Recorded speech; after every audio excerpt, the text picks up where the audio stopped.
출연자가 많아 3채널로 녹음을 하다 보니 녹음 상태가 정말 엉망입니다. 다음 방송 땐 뭔가 다른 수를 내어보겠습니다. 청취자 여러분들의 양해 부탁드립니다. 지금은 아는 것이 힘이다. 시간입니다.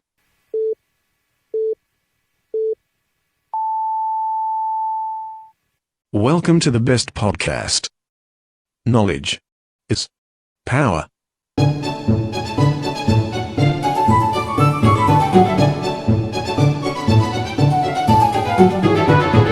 즐거운 한가위 연휴 보내셨는지요? 아임세전 8 먼데 2 대전 이번 주는 대전에서 활동하고 있는 각 정당의 정치인들과 함께 대전 지역 현안에 대한 각 정당들의 생각을 좀 들어보는 정치 왜 합니까? 시간을 마련했습니다. 더불어민주당 김용원, 자유한국당 조성천, 바른미래당 남충희, 그리고 정의당 김윤기 이렇게 4명의 당선 경력이 없는 정치인들과 함께 이야기 나눠보도록 하겠습니다.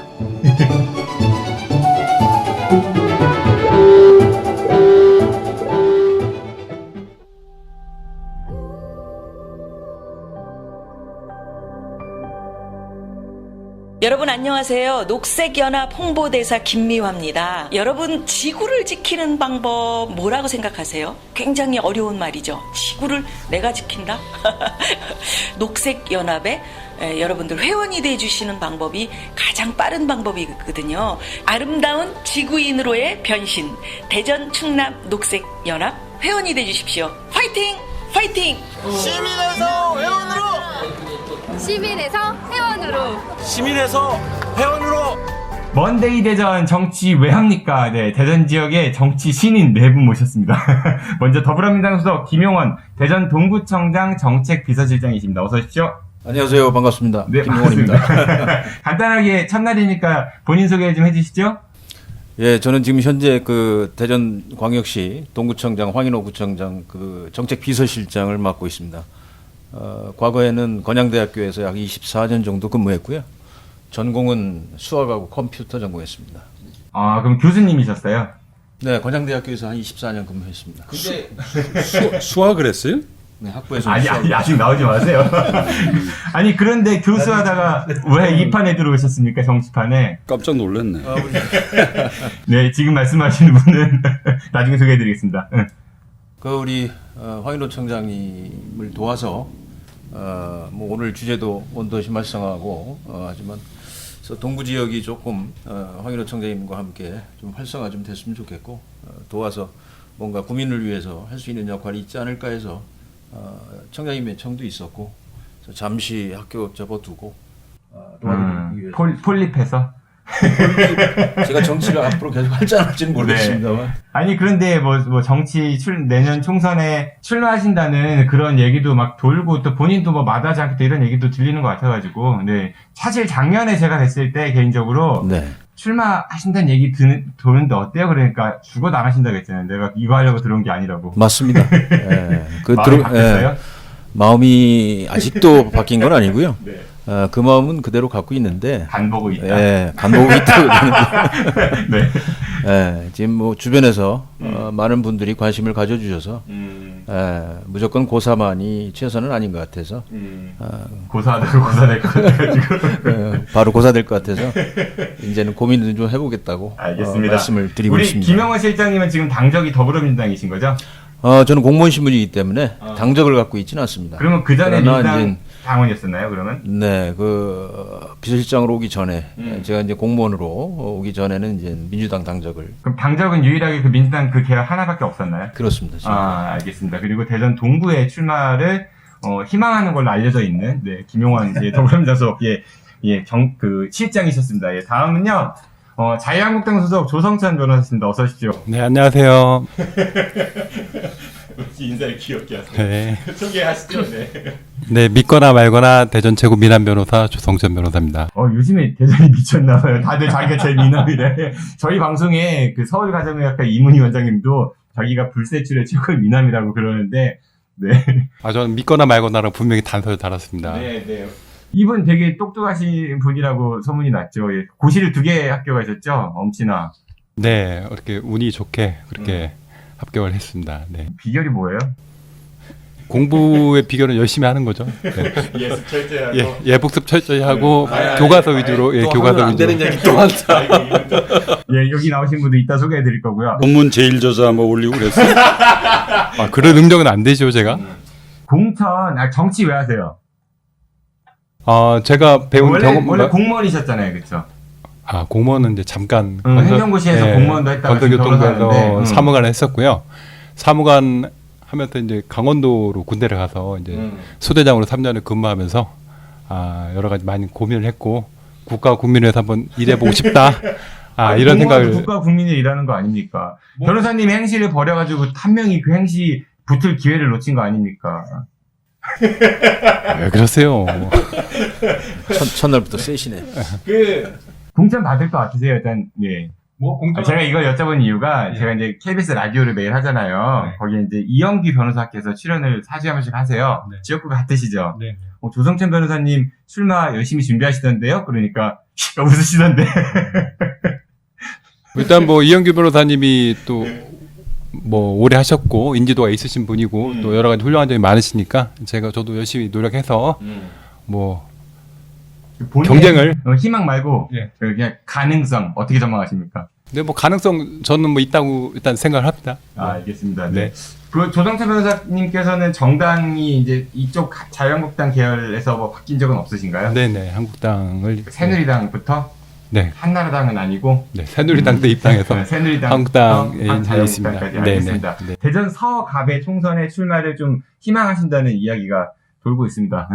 다음 분은요, 바른미래당 소속 남충희, 바른미래당 대전 중구위원장이십니다. 어서 오십시오. 안녕하세요, 남충입니다.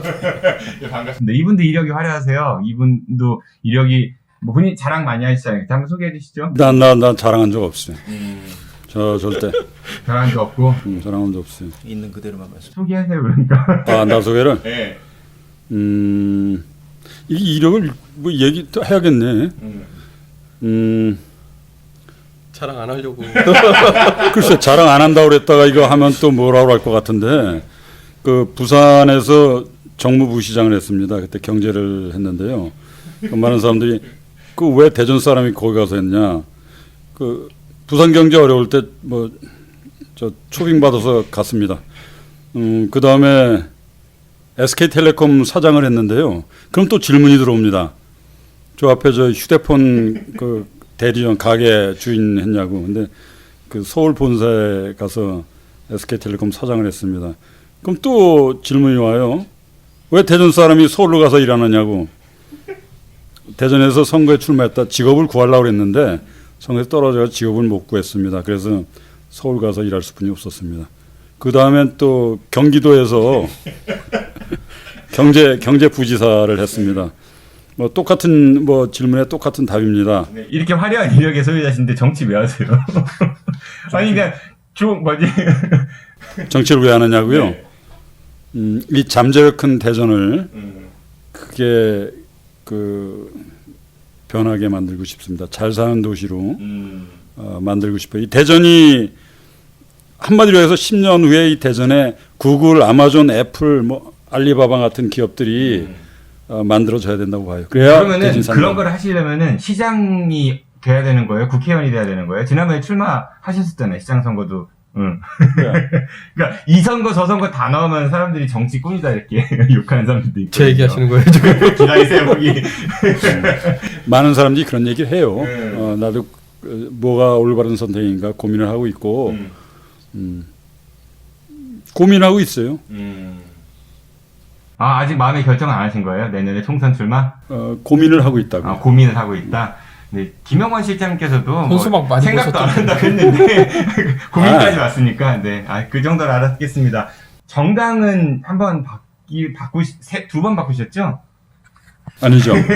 그게 아니라 국민중심당인가요? 국민중심당 여기 저 창당할 때 그때 창당에 개입돼 가지고 이제 삭발도 한번 하셨었죠. 그때 국민중심당에 있다가 그것이 합당을 했죠. 그때 한나라당이랑 합당했나? 한국당? 새누리당. 새누리당. 흡수 되듯이 합당했죠 그때. 그렇죠. 그래서 이제 그렇게 됐고. 그럼 본인이 새누리당을 입당한 게 아니라 그렇게 된 거다? 합당을 했다가 그 다음에 바른미래당. 대통령 탄핵 이후에 바른정당. 바른정당 그쪽으로 갔는데 바른정당이 또 합당하는 바람에 또 바른미래당 됐고요. 본의 아니게 본인 스스로 탈당한 건 한 내 의지로 한 거는 한 번. 한 번이고 당은 4번. 물론 다 보수 쪽입니다. 알겠습니다. 그리고 마지막으로 대전 중구에 출마를 희망하신다라는 이야기가 돌고 있는 우리 남충 위원장이셨고요. 마지막으로는 정의당 수도가 인원이 많으시니까 소개 듣습니다. 김윤기 정의당 대전시당 위원장이십니다. 어서 오십시오. 예, 안녕하세요. 예, 오래 기다렸습니다. 네. 예. 그 본인 소개 간단하게 하시죠. 우리 아임 청취자들은 제가 제일 익숙할 것 같긴 하네요. 제가 제일 오래된 것 같은데. 그건 네 생각이고요. 말 끊는 데는 뭐가 있으세요? 예, 어쨌든 정의당 그 대전시당에서 일하고 있습니다. 그 이분이 아마 정치인은 제일 선할 것 같아요. 출마 몇 번 하셨죠? 6번 했습니다. 6번. 네. 돈 많이 안 날려먹었어요. 예, 저야 예. 괜찮습니다. 예. 59초 대표할 때 인터뷰도. 예. 아니 출마 너무 많이 해가지고 닥치는 대로 다 했죠. 뭘 또 닥치는 대로 해요. 국회의원 선거 몇 번 나왔어요? 4번, 시장 선거 2번. 2번. 네, 그다 나가요. 정치 왜예요? 그래? 정치 왜예요? 우리 김윤기 위원장께서는 떨어지려고 하는 건 아니고요. 어쨌든 이제 사회적 약자들의 권익을 높이기 위해서 하는 거죠. 예. 근데 그 우리 김윤기 위원장께서는 일반 분들한테 얘기를 좀 들어보면 정치인 느낌보다는 시민단체 운동가 이런 느낌이 많다 이런 얘기들 많이 지적을 하는 것 같아요. 어떻게 생각하십니까? 예, 제가 거리에 주로 살았기 때문에 그렇긴 한데요. 이제는 이제 거리 안 나가요?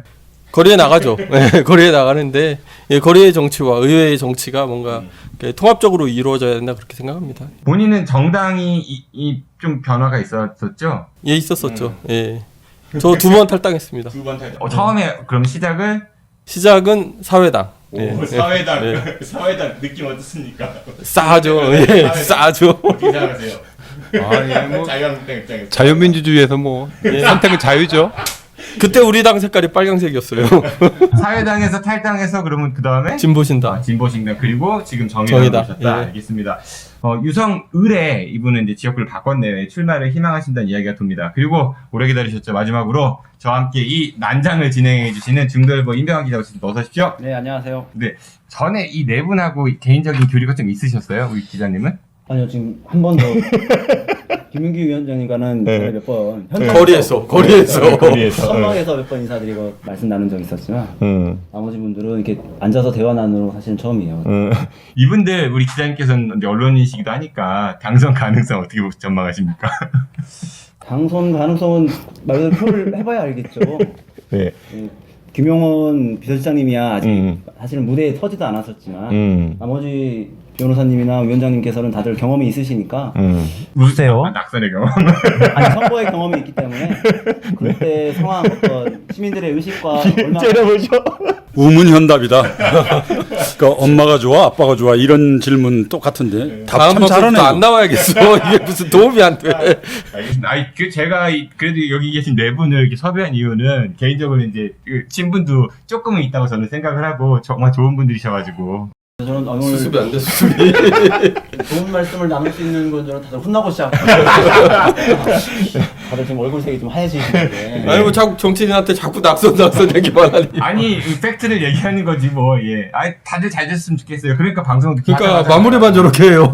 저는 떨어져 보지도 않았어요. 알겠습니다. 예, 세 분이 좀 알려주세요. 이게 어떻게 하면 떨어지는지. 본격적으로 이제 시작을 하기 앞서가지고 제가 각자 한 분께 짧은 맞춤식 질문을 드릴게요. 짧게 드리고 짧게 대답하는 걸로.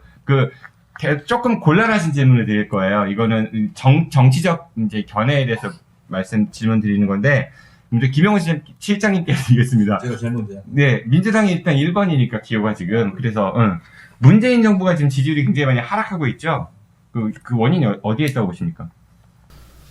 일단 어느 정도 이제 시간도 흘렀고요. 그 다음에 이제 그동안에 여러 가지 사건도 있었지만 그것이 이제 국민들의 어떤 지지도가 현저하게 떨어져서 지금과 같은 많이 떨어져 있다라는 표현도 많이 하시는데 초창기보다는 많이 떨어졌죠.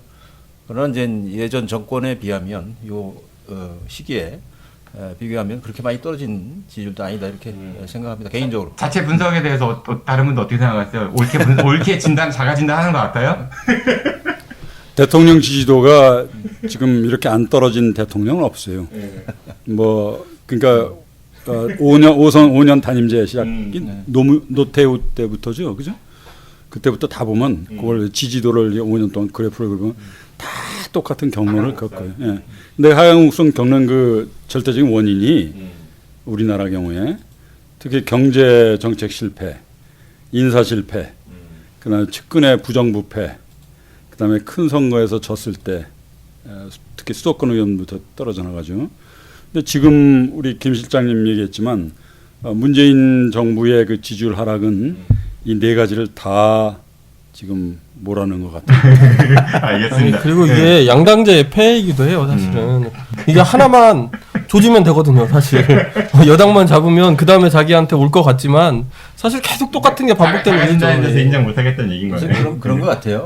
뭐냐면 아까 뭐 말씀도 하셨지만 뭐 양당제 그런 말씀도 하셨지만 정권이 이제 바뀌면 이제 그걸 정권을 놓친 측에서는 이쪽 정권을 좀 공격을 해서 지지율을 떨어뜨려야지만이 된다라는 어떤 그런 상대 공격 때문에 떨어진 것 같다. 사실 아니고 그런 것만 아니고 저희는 하나만 잡으니까. 선거제도 바꿔야 돼요, 선거제도. 선거제도는 바꿔야 됩니다. 그리고 조성천 변호사님께 간단 질문입니다.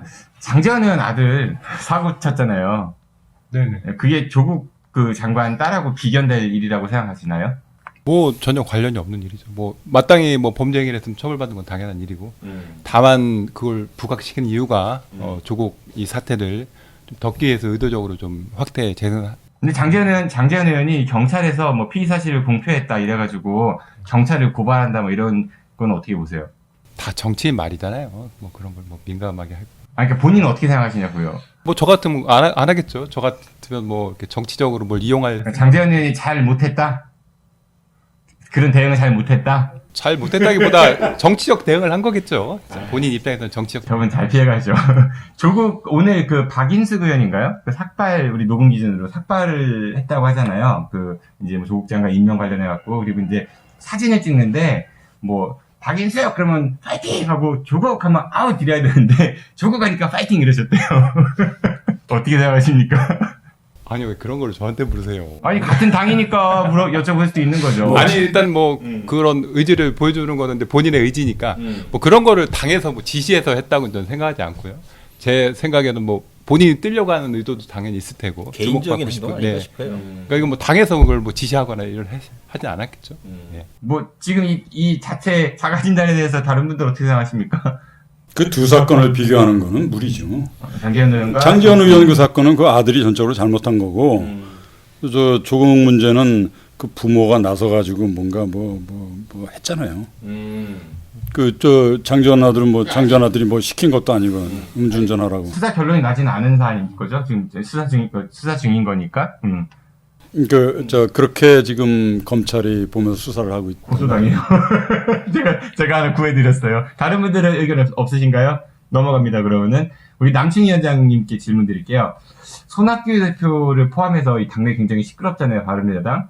당도 제대로 정비가 안 되는데 무엇을 할 수 있겠냐. 이 당 언제까지 갈 수 있을 것이냐. 이런 지적들이 많은 것 같습니다. 당내도 어떻게 판단하십니까? 잘못된 거예요. 우리도 많이 지적을 합니다. 그리고 손학규 대표도 지난 4월 달에 근데 나도 막 뭐라 그랬는데 그랬더니 그때 뭐 추석 그 전까지 10% 지지율 뭐 약속을 하겠다 아니면 물러나겠다 하는데 지금 10%가 안 됐거든요. 근데 또 다른 말씀하고 계시니까 물러나야 된다. 대통령 책임지고. 그렇죠. 근데 그보다 더 큰 문제는 이 정치인들이 자기 정치하면 안 되지. 내부에서 분란이 있더라도 밖에서는 좀 뭐 공동의 가면 쓰고 뭐 그래야 되는데 서로 나와가지고 뭐 당은 어떻게 됐건 내가 더 잘했다, 내가 더 잘했다 이렇게 꼭 국민들 중에 싸우는 모습, 구태연한 모습 보이잖아요. 그것 때문에 뭐 10%를 못 넘어가는지도 모르죠 오히려. 어떻게 보십니까 지금 이 문제에 대해서? 저는 그 손학규 대표는 벌써 이미 은퇴를 했어야 된다고 생각. 하는 사람인데 적절한 시기에 은퇴를 하셨어야 되는데 뭐 토굴을 가셨다 또 다시 나오시고 이런 방식으로 자꾸 뭘 연장하시려고 하시는지 정확히 모르겠어요. 본인이 뭘 하시려고 하는지를 지금 목표가 무엇인지. 저는 이제 바른미래당이 현실을 잘 처음에 이제 그 손학규 대표 물러나라는 얘기가 이제 창원 성산 선거에서 지고 나왔잖아요. 그때 그래서 그 당이 이겼죠? 예, 이분들이 이 현실을 잘 모르시는구나. 맨날 그러는 거야 이게. 근데 뭘 대표를 물러나라고 해. 처음에는 저는 그렇게 생각했는데 이게 뒤로 갈수록 답이 없더라고요. 이게 해결이 안 되는 거. 이게 해결 안 될 것 같아요. 바른미래당은 내년 총선까지 어떻게 잘 유지가 될 것 같다고 생각하세요? 당내 굉장히 많은 자본들이 있으니까. 그걸 나도 잘 몰라가지고 내가 하나님께 물어봤더니 하나님도 모른대.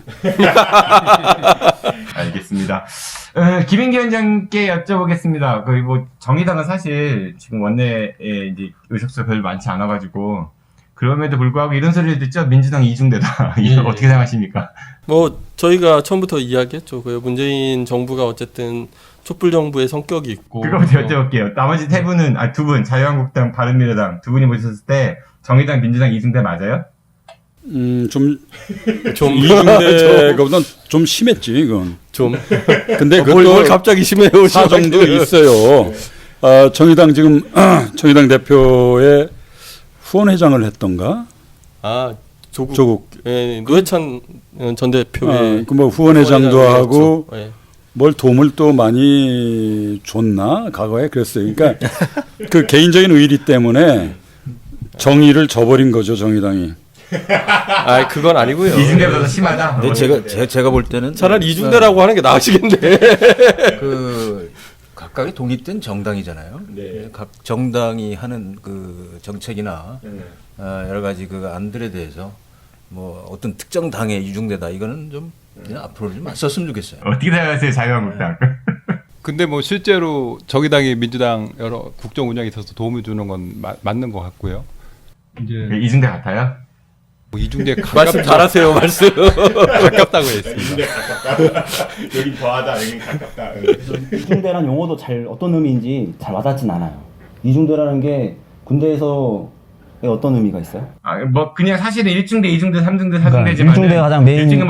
근데 저한테 질문하고 저는 언제 얘기해요 도대체? 왜 그런 소리 듣는 것 같아요? 민주당 2중대라는 소리.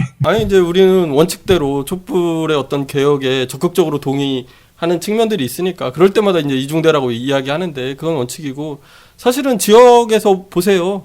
지금 허태정 정부하고 제일 열심히 싸우는 건 정의당이고 다 지역마다 다 그렇거든요. 그리고 또 사실 민주당이 잘못하고 있는 뭐 노동의 문제라든가 뭐 민생의 문제라든가 해서 제일 강력하게 비판하는 건 또 저희 정의당이죠.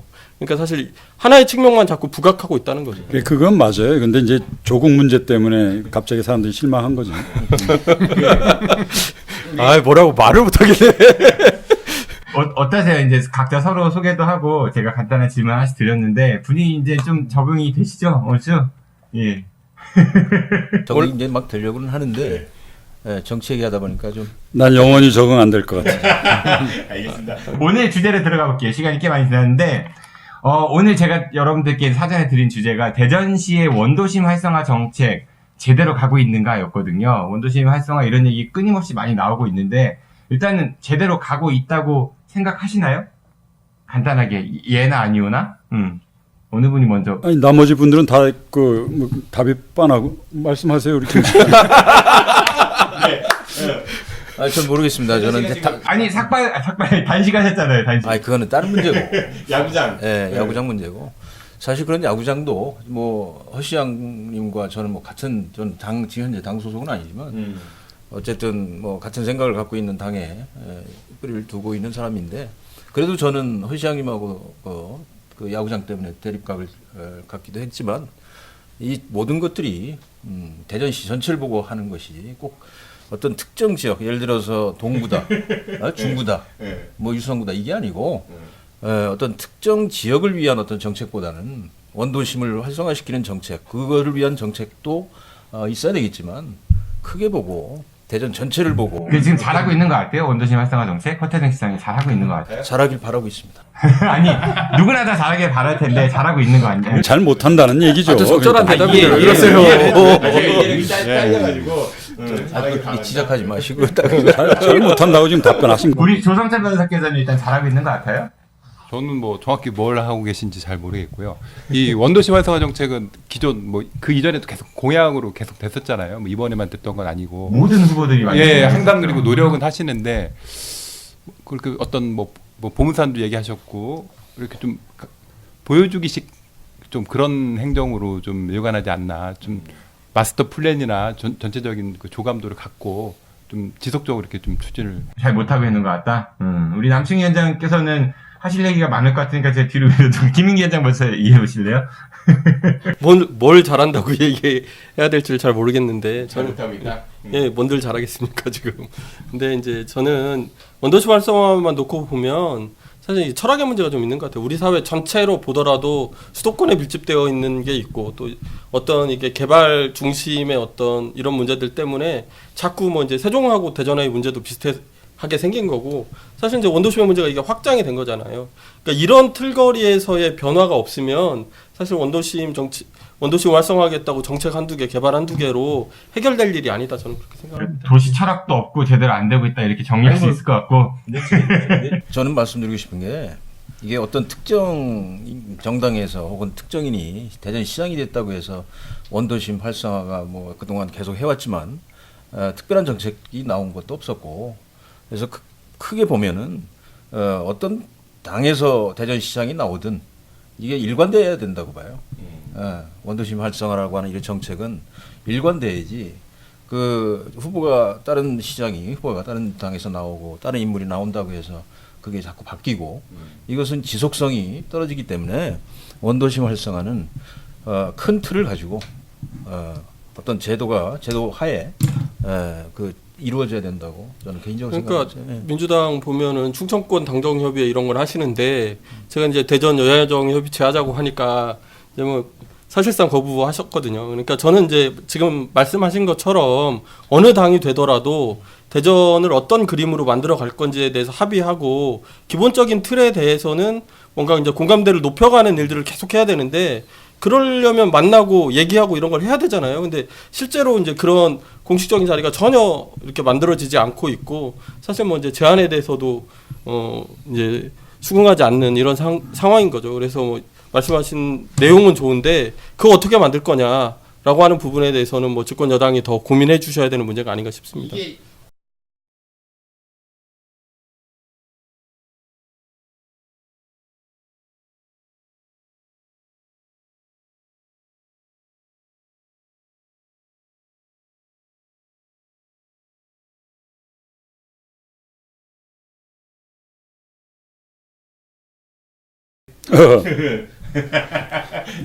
이걸 쪼개서 얘기하는 너무 큰 과제라서 지난 19년 동안 대전시가 한 1,000억 원 가량 쏟아부었어요. 활성화를 위해서 800억에서 1,000원 정도, 1,000억. 확인된 통계인 거죠? 800억에서 1,000억이라고 추정을 합니다.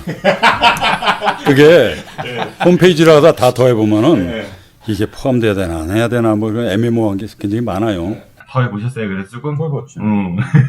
그러니까 이거는 1년에 한 50억 가량 쏟아부었어요. 그러니까 이걸 대략 보면은 그 원도심 활성화를 위해서 대전시는 그동안 일주일에 1억 원 이상을 쏟아부었어요. 시민 세금을. 근데 지금 변한 거 하나도 없지 않습니까? 아무것도 변함이 없지 않습니까? 그죠? 그러니까 이걸 왜 이게 사람들이 안 되냐?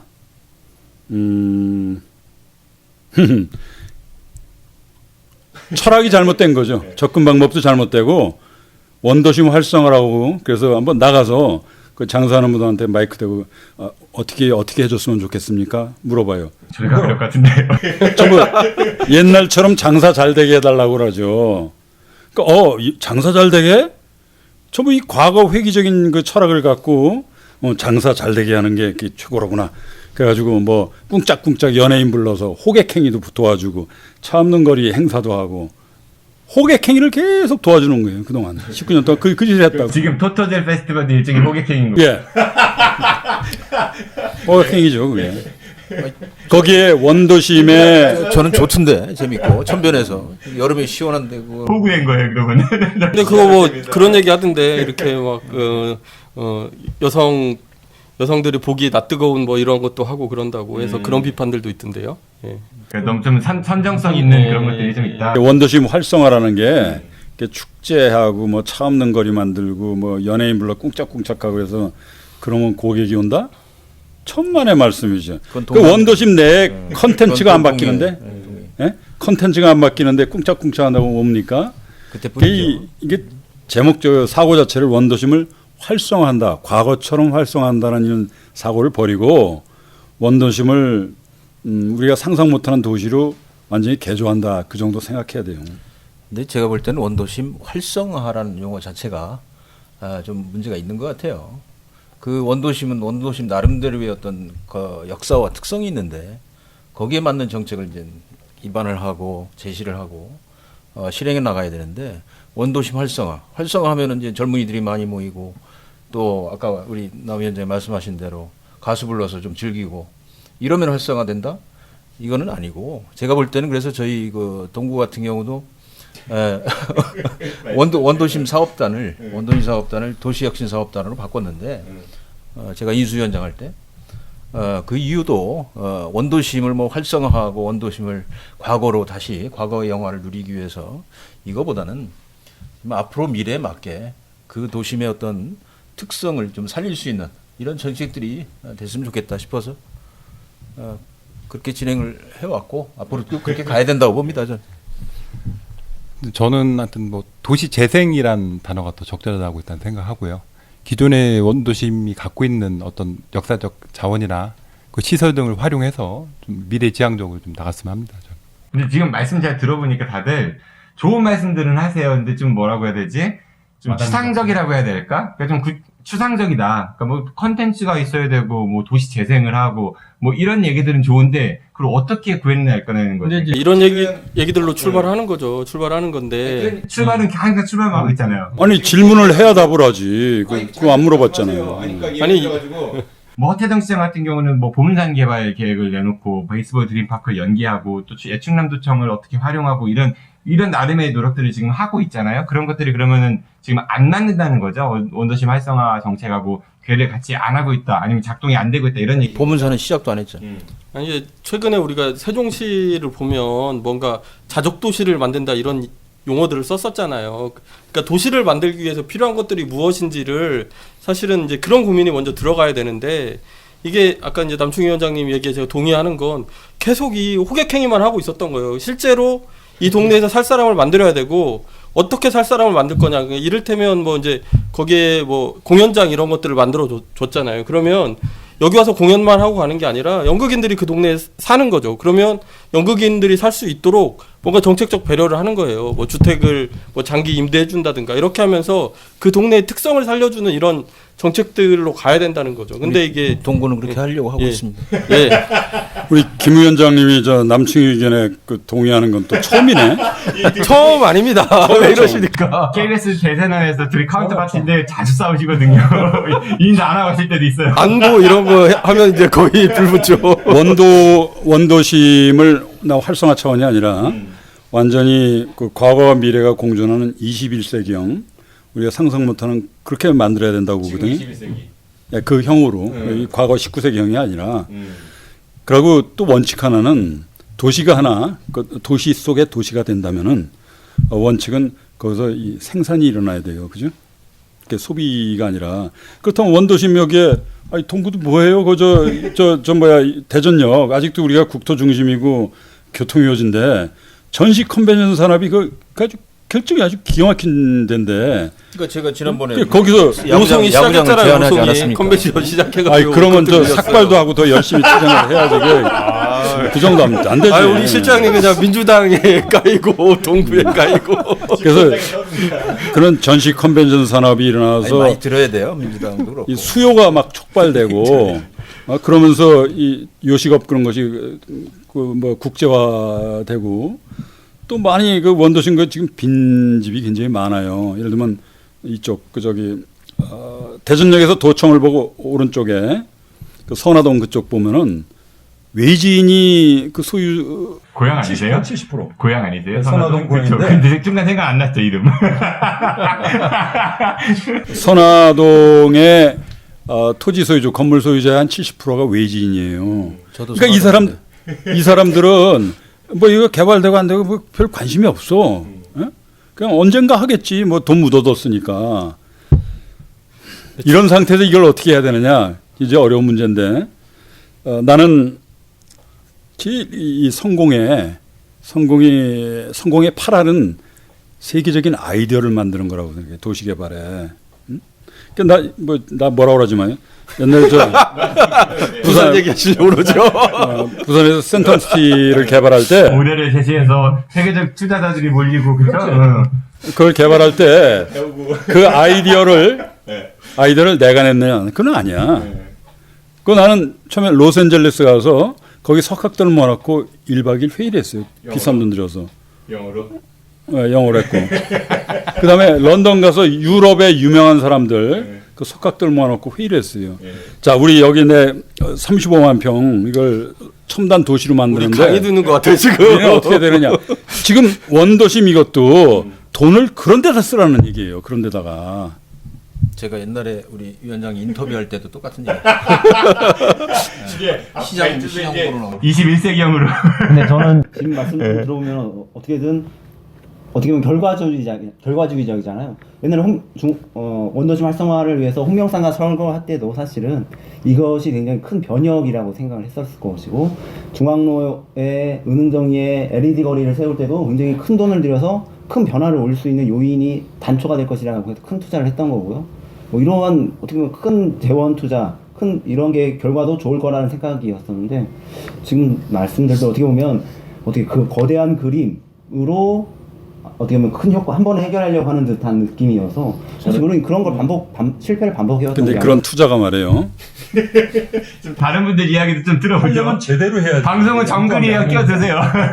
강의된 나가지 마시고. 문제는 사실은 사람들이 살 수 있는 조건을 만들어주는 게 우선이거든요. 자꾸 이제 말씀하시는 건 뭔가 대규모 사업을 통해서 뭔가 누가 해주는 거, 누가 기획하고 누가 실행한 데서 시민들이 살아야 될 것처럼 말씀하시는데 그게 아니라 지금 이 동네에서 살고 있는 주민들이 스스로 원하는 것이 무엇이고 그래서 그것을 받아들여서 그러니까 작은 규모에서 자신들의 삶을 스스로 가꿀 수 있는 조건들을 이 정치가 계속 제공해줘야 된다라고 생각하거든요. 이제 그런 측면에서 아까 이제 뭐 도시재생 이런 이야기도 하셨었고 처음에 뭐 이제 문재인 정부에서 처음에 그런 이야기들을 하긴 했었는데 이게 결국은 계속 아파트 짓는 것 비슷한 사업으로 귀결되고 있는 이런 것들이 문제라고 생각을 하고요. 그래서 계속 뭔가 이제 도시재생의 측면에서 주민들이 참여하는 이런 프로그램들이 필요한 게 아닌가 싶어요.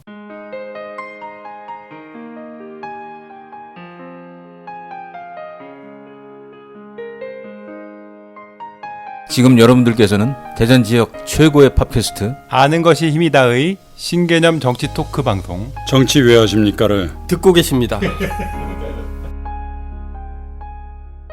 근데 이제 저는 그 대전시 자체가 사실 계속 침체돼가고 있는 것 같아요. 예, 다른 도시 인구도 계속 줄고 있고. 그렇죠. 남 위원장님 하실 말씀 있겠다 또. 쇠퇴하는 도시 대전. 아니 인구도 중요하지만 지금 뭐 인구가 계속 줄고 있는 사실은 뭐 어느 도시나 똑같은데 인구가 유출된다고 해서 이제 고민을 하고 그렇지만 이제 그건 또 인구 문제에서 또 얘기할 수 있는 얘기지만 대전시 전체가 왜 쇠퇴하고 있느냐. 다른 도시들에 비해서 침체기가 너무 길다. 특징이 없는 도시로 자꾸 변모하고 있어요. 그러니까 과거에 우리가 이제 지금 그 대전 연구잔지로 인해서 이제 과학 도시다. 또 대전역이 있었기 때문에 뭐 교통의 도시였다. 뭐 과거의 어떤 그런 영광만을 생각하지 앞으로 미래에 대한 설계는 어느 정권이 들어와도 지금 못하는 것 같아요. 그러니까 아까 말씀하신 대로 투자는 하고 있으되 그 성과가 나타나지 않는 이유가 그 각 지역별 예를 들어서 뭐 동구면 동구, 중구면 그리고 유성구도 원도심이 있다고 해요. 그 안에. 그럼 그 각각의 구에 맞는 계획을 세워서 투자를 하고 그래 특징적인 어떤 그런 것들을 찾아서 투자를 해야 되는데 무조건 뭐 여기에다가 관광 인프라 만들어주고 무슨 시설을 해주고 이런다고 해서 그 각 지역이 뭐 활성화되고 대전 전체가 그런 침체기에서 벗어나 그렇지는 않은 것 같아요. 그래서 아까 말씀하신 대로 각 지역별 특성화를 해야 된다고 봐요. 제가 이제 동구에 있다 보니까 동구 같은 경우도 지금 이제 그런 부분들을 이제 많이 고민을 하고 있는데 동구에다가 산단을 갖다 놓을 수는 없어요. 동구라고 하는 곳은 산단 하나 하나 저쪽에 있어요. 있긴 있는데 산골짜기에 있듯이 있죠. 산단이요? 산업단지. 난 산내라고 하는데 동구에다 산내를 갖다 놔.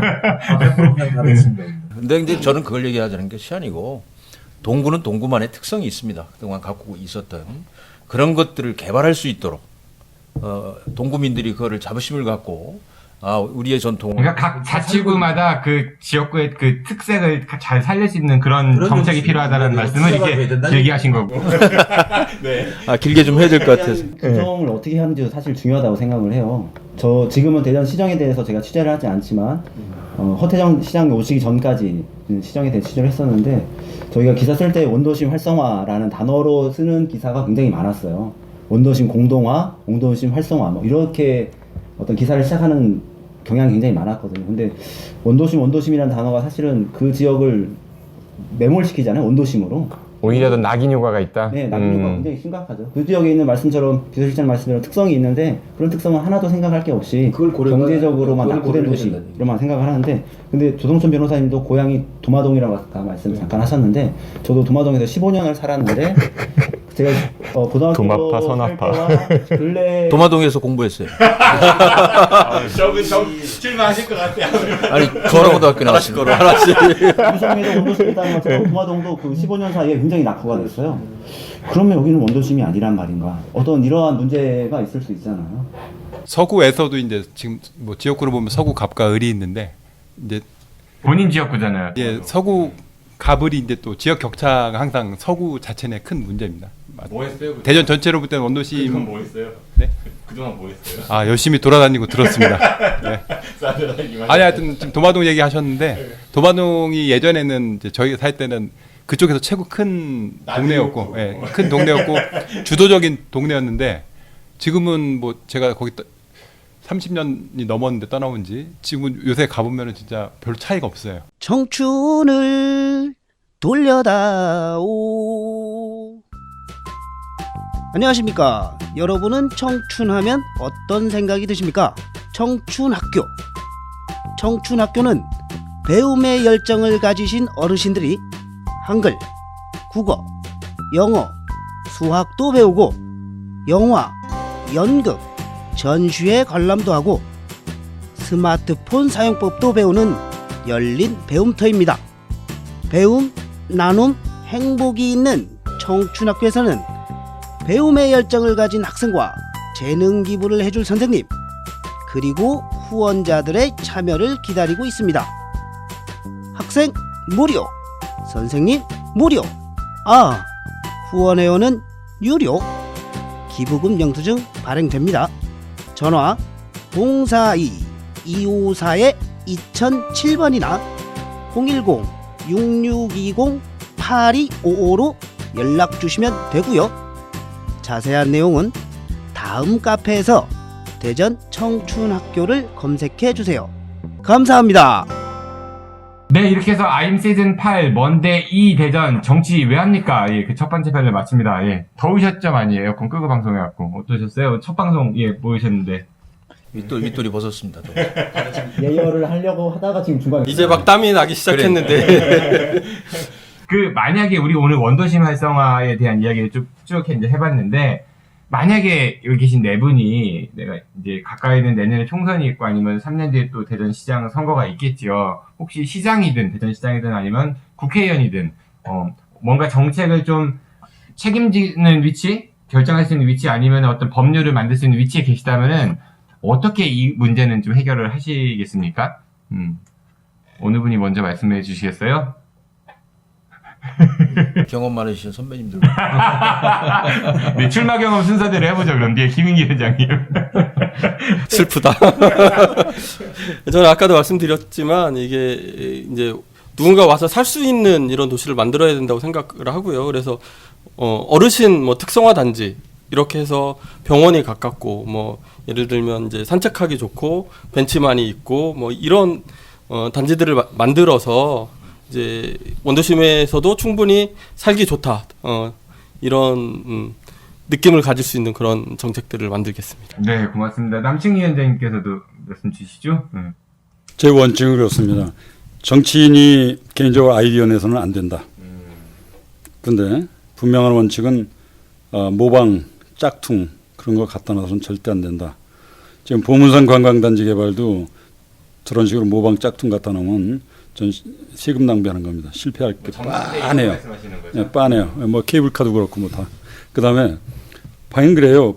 또 원칙은 짝퉁 안 되고 모방 안 되고 새로운 도시에 그 전시 컨벤션 산업 또는 문화 산업, 관광 산업 이런 거를 새로 만들어 넣어야 된다. 그것이 기존의 역사성과 어울리도록 그렇게 만들어야 된다. 그런 기가 막힌 아이디어를 만들어 내야 된다. 이런 것이 내 방침이고요. 그런 세계적인 아이디어가 만들어지면 낸 투자자는 내가 다 끌어대겠다. 네, 알겠습니다. 조성찬 변호사님. 네. 네, 일단 그 철학과 마스터 플랜이 먼저 필요하다고 보고요. 뭐 이렇게 하나씩 철학이 필요합니까? 어떤 방식으로 도시를 뭐 재생한다든가 그 정책 본인이 갖고 있는 철학은 뭡니까 그러면? 그걸 여쭤보는 거예요. 기존에 가지고 있는 역사적 유산과 시설을 미래지향적으로 활용하자는 게 철학이죠. 그래서 도시 재생이라는 말을 하는 거고요. 일단 그런 기반 하에서 모든 어떤 뭐 세부적인 정책이 나와야지 그냥 지금처럼 하나씩 뭐 터뜨리고 이런 식으로 시민들에게 어필하기 위한 식으로 접근해서는 안 된다고 그렇게 생각을 합니다. 네, 고맙습니다. 이제 마지막으로 김용원 시장님. 뭐 제가 지금 그 현재 동부에서 정책 실장으로서 말씀하신 대로 원도심이라고 하는 동구를 특성화시키기 위해서 또 활성화시키기 위해서 부단히 노력을 하고 있는데요. 저는 그렇습니다. 제가 정책실장으로서 동구의 정책들을 만들어내고 청장님과 그걸 실행을 하면서 많이 느꼈던 것이 뭐냐면 지난번 야구장 문제도 있었습니다만 제가 느낀 것이 우리 정치인들이 당을 떠나서 좀 대전시 지금 7분의 정치인들이 계십니다. 국회의원들이. 그분들이 조금 더 지역에 좀 더 관심을 가지고 지역 현안에 뭐 특교세를 많이 가져왔다 자랑하지 마시고 정말 그 지역에서 뭐가 필요한지를 알고 거기에 힘을 좀 보태주셨으면. 현역 국회의원들 좀 물갈이 좀 돼야 될 것 같아요. 돼야 될 것 같은데. 알겠습니다. 네, 임병환 기자님, 네, 마무리해 주시죠. 저는 이제 원도심이라는 어떤 이런 문제를 낳은 시작점이 어디인가 한번 생각을 해봤어요. 그러니까 대전시는 분명히 원도심이라는 문제가 발생할지 몰랐을 거예요. 왜냐하면 대전시는 대전역을 옮기는 것도 사실은 검토를 했었어요. 지금 대전 역세권 개발을 하지만 80년대 후반에 신세계가 사업자로 선정이 됐을 때 동서관통로로 사업비를 신세계가 부담을 해라 뭐 이런 문제 때문에 그 사업이 지연되면서 97년 외환위기 때문에 무산이 되면서 좌절이 됐거든요. 그리고 또 대전역을 그 당시에 여기에서 새롭게 할 게 아니라 북부 쪽으로 신탄진 쪽으로 옮겨서 이쪽을 역전이 있어서 교통이 너무 심각하고 철도변이 차지하는 도시 면적이 너무 크기 때문에 완전히 옮기자라는 검토까지 했었거든요. 거기다가 대전시청으로 군산도를 옮겼죠. 이걸 보면 대전시는 분명히 원도시 문제가 있을 거라는 예상을 하지 않았던 것 같고요. 지금 그런 문제가 발생해서 이 문제를 해결하려고 한 10여 년 투자를 하고 있지만 잘 안 되고 있어요. 사실 원인부터 잘 생각을 해야 될 거라고 생각합니다. 기분 듣고 출마할 것 같다는 생각이 말씀할 겁니다. 네, 이렇게 해서 오늘 첫 방송 이제 녹음을 마치는데요. 예, 고생들 많이 하셨습니다. 예, 다음 4주 후에 다시 뵙겠습니다. 고맙습니다. 안녕하십시오. 네, 고맙습니다. 네, 저도 이만 물러가겠습니다. 저는 수요일 웬스데이 대전에서 다시 찾아뵙겠습니다. 지금까지 진행의 정진호였습니다. 함께 해서 고맙습니다. 안녕히 계십시오. 고맙습니다. 네.